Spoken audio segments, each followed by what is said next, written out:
Saif Abawi writhes in pain. The 13-year-old hit by a Houthi missile in the Yemeni city of Marib. I can't breathe, he cries. Still recovering a week later, he tells me what happened. We were playing football. The missile hit. My leg was injured. I couldn't breathe. One of my friends was dead, and the other looked like he was about to die. In another ward, the hospital's deputy director shows me Saif's friend. And what's his condition? Yeah. Under sedation, he is clinging to life. He's in a bad way. How is it for you as a doctor to see so many injured children come in from all these rockets after all this time? An ophthalmologist by training, he says he has no words to describe the suffering, no choice but keep trying to help and hope that the fighting will end.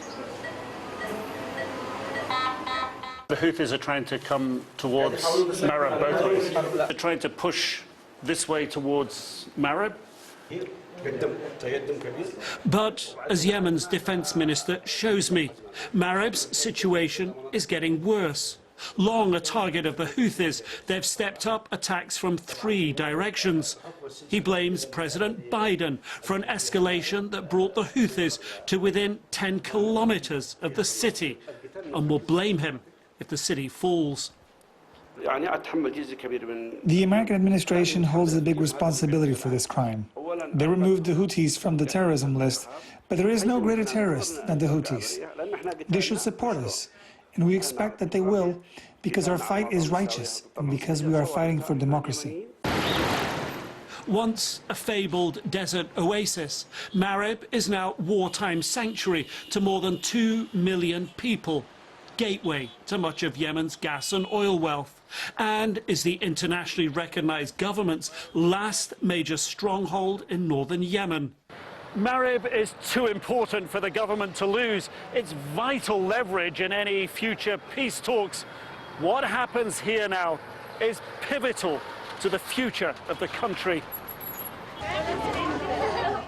In Marib's many internally displaced people, or IDP camps, life is lived in the balance. Around the city, tent camps of recently displaced are growing. The government claims there are more than 2.7 million IDPs, although the UN believes it's less. What they both agree on is that a Houthi offensive could force many to flee again, and it would be harder to help them. Because they keep moving now. We have a lot of IDPs who've been displaced for the 2nd and 3rd, some of them 4th time. So that definitely there will be a lot of other movements for people, and then adding to the suffering. A Yemeni military trip to the front line reveals how precarious the city is. 3 years ago, commanders took us to their front line. It was on top of the mountains overlooking the capital. They were confident that they'd be able to take it. Now they've been pushed back. They're on the back foot, defending their own city. Okay, we have to go.